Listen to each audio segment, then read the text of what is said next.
Heck was just playing with the computer and I screamed no because I thought he was going to show a picture of a clown, because I've been trained into that's the sort of thing people do to me. I have a really nasty younger brother. Hi, Eric.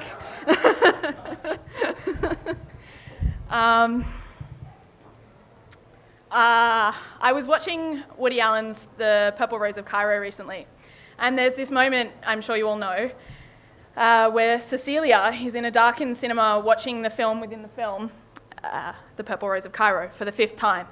And Tom Baxter, the intrepid character up there, loses his line, stares out at the audience and says to Cecilia, "My God, you must really love this picture," comes down off the screen announcing, "I've got to speak to you," and whisks her away. It's going to sound, there's the whisking away. I'm a bit slow with my slides. It's going to sound really corny, but this is what I love about cinema. The way cinema speaks to audiences, the way stories speak to us and occasionally come down off the screen and reach into our guts. I'm interested in the way avowedly and unavowedly queer texts reach into queer guts. When I was young, I loved to see a picture on my birthday. On my 11th birthday, which was 1997, I desperately wanted to see some trashy film that was out at the time, and my mother refused to let me. She said, "Soph, you'll look back one day and you'll thank me. You'll say, I saw Shine on my 11th birthday." One of the most important Australian films of all time. If I let you go see whatever it was I wanted to see, I don't actually remember now, you won't remember it. It'll fade. Don't you want to remember your 11th birthday with significance? Okay, Mum, I relented. That day I learnt the distinction between not so much good cinema and bad, but important cinema and trash. I realised we don't just go to the cinema to see. We go to the cinema to talk about important films like Shine. Funnily, years later, Mum told me a story about her mother and how she never let her see the films she wanted to see. And she'd drag her to art house cinema that at the time she hated, saying that trash would rot her brain. I laughed and I told Mum the Shine story and she didn't remember. She must have subconsciously channeled her mother to get away that day and then promptly forgotten the whole thing. My mother doesn't remember that we saw Shine on my 11th birthday, but I do. I remember what I saw on my 11th birthday just as she said I would. What ensued from this was a strange appetite for Australian cinema. I loved it, and there on in I let my mother drag me to every Aussie flick that came out. Now, I was a queer kid, but I really wasn't admitting to it. And what other queer kids tell me happened in the 90s was that they were watching Buffy the Vampire Slayer and Xena Warrior Princess, and they were doing this thing called counter-reading. And this meant they would enjoy the chemistry and make believe there were big queer love stories going on in the subtext. Buffy is an interesting digression. Fandom and fan fiction is rife with renderings of Buffy and Faith's destructive romance.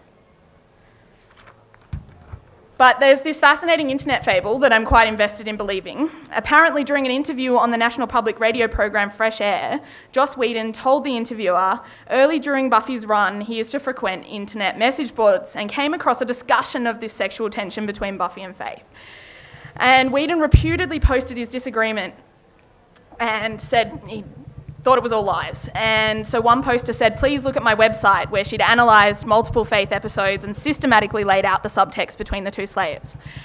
Whedon apparently read the website and returned to the original posting board and apologised, saying that the original posters were absolutely correct about the lesbian subtext between Faith and Buffy. But there's more Buffy and Faith looking hot and into each other. I find this anecdote fascinating because the writer comes back and avows an unintended reading in their work. This is something that's not really happening with the queering of Australian cinema. What happens in Australia is that the works drenched in subtext are protesting a little too much. What I'm trying to illustrate is that I, sadly, with my couldn't see trash on my 11th birthday upbringing, pretentiously believed I was too cool for these texts and didn't partake until last year when I watched the entire Buffy franchise in one sitting. What I did see, as I've said, were Australian films, and so I'd counter-read them, despite the fact I didn't yet know what counter-reading was. Which is sort of my point. It's not always an academic exercise. It's something instinctual. Audiences do it without thinking, because we might not have the texts that speak directly to us, but we need that thrill of fantasy. So we find our own way to have the characters climb out of the film and whisk us away. What I did while the other queer kids were watching Buffy was watch Dating the Enemy, until the tape disintegrated. I had no idea at the time why I couldn't stop watching the film. For those who aren't familiar with it, it's about a heterosexual couple who fall out of love but on the full moon they swap bodies and realise what's life is like in each other's shoes and fall back in love. Generally speaking, a lesbian reading falls flat. Despite the gender play and role reversal, they keep the leads very straight. They both engage in sexual activity with the opposite sex whilst in the wrong body. So while it looks straight, it's actually really gay, only the gayness is mostly ignored. Brett gets raped by Robbie, Matt Day, while he's drunk, only Brett is in Tash, Claudia Carvin's body. And Colette, played by Pippa Grandison, goes down on Tash, who is in Brett, Guy Pearce's body, while she's drunk. They explain away while they're in these situations with the same gender as drunken. The body rules in this narrative. Tash is passing as male and Brett as female. They're not actually allowed to be the gender they identify as while they're in the wrong body. Because we should have seen interactions that look gay but were secretly straight if you actually follow what the minds trapped in the wrong body were attracted to. We should have seen Matt Day with Guy Pearce, Tash and Robbie, and Pippa Grandison with Claudia Carvin, Colette and Brett.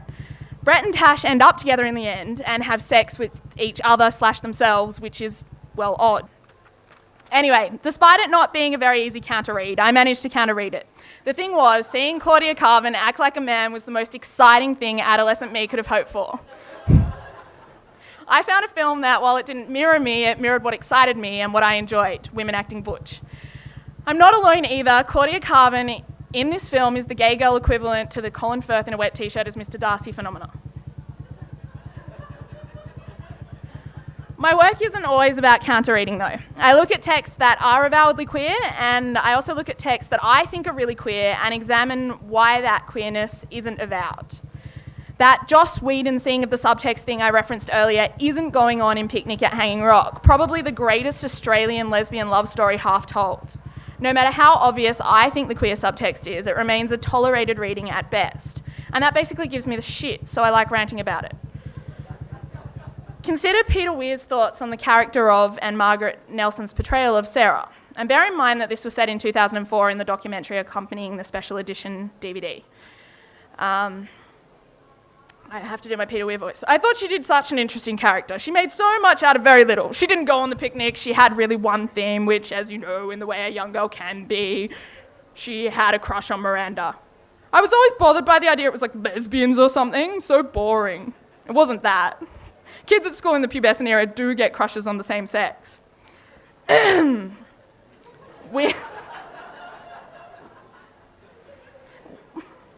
Weir undermines the possibility and reality of being an adolescent lesbian through his disavowal of the legitimacy of the same-sex crush. We see two women in love, but are told not to see them, because to see them would be boring. Weir does not understand the history of romantic friendship, nor the deeply coded lesbian film that he directed. Some same-sex adolescent crushes may indeed end their sexual evolution in the intended compulsory heterosexual paradise, but some may not. Some kids who get crushes on the same sex continue to do so for the rest of their lives, and they're not boring. Whether or not Miranda and Sarah would have continued to love each other or women had they lived is irrelevant. Their possible or impossible futures don't subtract the past or the eternal present of the text. For the duration of Sarah's screen time, she loved Miranda. She was in agony. She wrote Miranda love poetry. She doted on her. She mourned her as a lover would and eventually killed herself. Sarah's devotion and grief was palpable, nuanced and real. It was like Lesbians or something. Had Sarah's crush been directed toward a male character, we would not dismiss it in this way, as is demonstrated by the treatment of Michael Fitzhubert's crush on Miranda. That's Michael Fitzhubert, very seriously in love with Miranda. And his crush is taken very seriously, despite the fact he never met her. Weir relates a conversation with Patrick White, which illustrates that people were seeing the lesbian in the story. And there's Patrick White on the telephone. I remember Patrick White ringing me up, and I was very flattered that he did, having seen the film. And in a great booming voice he said, and at the time I thought it must be the voice of what famous people sound like, he said, "Well, of course it's all lesbian." So that was his view, and others saw it other ways, and I rather like that as the fact with a painting that to a degree it's open to interpretation, to a degree. Thank fuck we asked actually a degree of interpretation. If the author wasn't dead, we would have successfully robbed lesbians of yet another story. In a scene in which Sarah studies poetry, much is revealed about her feelings for Miranda.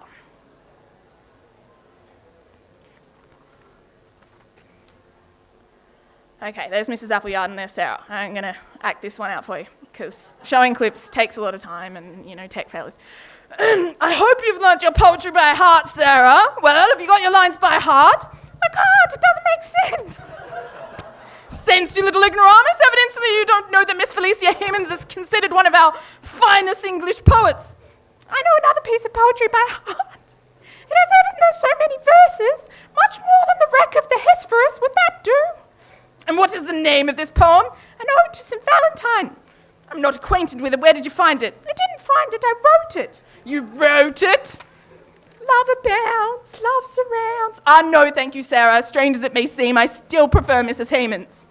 And then she lays her head on the desk and whimpers to herself, oh, Miranda.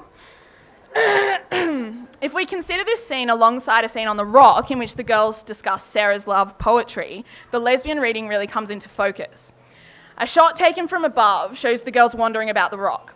Subsequent shots are framed in crevices, with the young women walking through and past deep, dark slits. The young ladies are hypnotically drawn to a giant vagina, and once there, they discuss Sarah and her love of Miranda before being drawn into the vagina and lost forever. The men in this film are obsessed with getting the girls back because they went, virginal, from an all-girl space and disappeared into a big vagina rock without men. Just like saying vagina.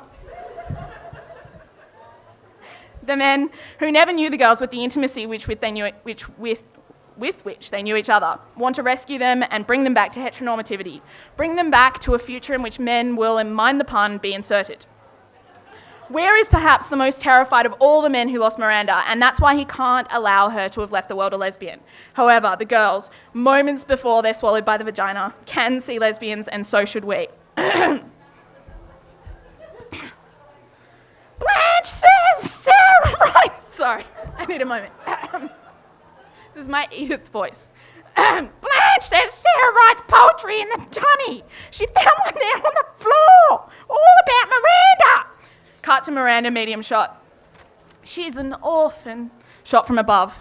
Sarah reminds me of a little deer Baba brought home. Cut to a medium shot of Irma taken from below. I looked after it, but it died. Irma sits. Mama always said it was doomed. Shot of Edith lying down, fanning herself with her hat. Doomed? What's that mean, Irma? Doomed to die, of course. The boy stood on the burning deck whence all but he had fled Trellar. The girls can see Sarah's love for Miranda. Mrs. Appleyard chastises Sarah for failing to learn Felicia Hemans' The Wreck of the Hesperus. This is really curious because Hemans didn't write the poem. Henry Wadsworth Longfellow did. Hemans did, however, write Casabianca, which is what Irma just quoted on the rock when she's describing Sarah as doomed. While on one level, the misattribution works to establish Mrs. Appleyard as a dumbass jerk, on another level, the poems work to tell an invisible lesbian love story. I argue that it's deliberate on the part of author Joan Lindsay, as the scene mirrors that of the novel. Longfellow wrote about women's romantic friendships in his novel Kavanagh, describing such friendships as a rehearsal in girlhood for the great drama of a woman's life. Of Cecilia and Alice, his characters in a romantic friendship, Longfellow writes, in a word, they were in love with each other. Longfellow describes Alice as being, like Sarah, a poor young lady with an unappeasable desire for her friend, and Cecilia, like Miranda, is endowed with youth, beauty, talent, fortune, and moreover, that indefinable fascination which has no name, and is admired by almost every male character who catches glance of her. What's more, Alice, like Sarah, passed away into oblivion, unnoticed and unknown. It's no accident that Longfellow is the poet that's chosen to be woven into Picnic. The misattributed poem riddle is an implicit nod to the history of romantic friendship, the lineage from which the modern lesbian is born. Lindsay was writing about romantic friendship, and Weir unwittingly made a film about romantic friendship. I shared my work with a friend of mine who had this to say. I won't do a funny voice for her. It reminds me of the celluloid closet. I remember my reaction to it was it nearly moved me to tears. Only back then I was not in full comprehension of my sexuality. The reaction I got from a heterosexual male watching the movie was that he felt invaded. He wasn't homophobic, but he wished that the messages did not have to be coded and hidden. When it was like that, he felt invaded. I disagree. I think her friend's reaction is homophobic, and I'm intrigued that he felt invaded. Art is always interpretive, with certain readings encouraged. He can still see the films how he'd like to see them. But there's something to be explored in the homophobic resistance that a primary reading reader, or author in the case of Weir, has in sanctioning our counter-readings. Gay gazers weren't intending to take these texts, just enjoy them. However, the fact that people are scared we would makes me think we could and should. People insisting, please don't watch these films this way, makes me want to explore invading readings, invasions through the eye, the way texts speak to us, the way we speak to text, the way readings speak, and where the readings speak to counter-readings. Implicitly, queer readings pose the threat of penetrating primary readers. The queer readings come out of the screen like Tom Baxter in The Purple Rose of Cairo and demand to be seen. There's an interesting battle between readers and readings to be investigated, and if there's going to be a battle, I'd like to win.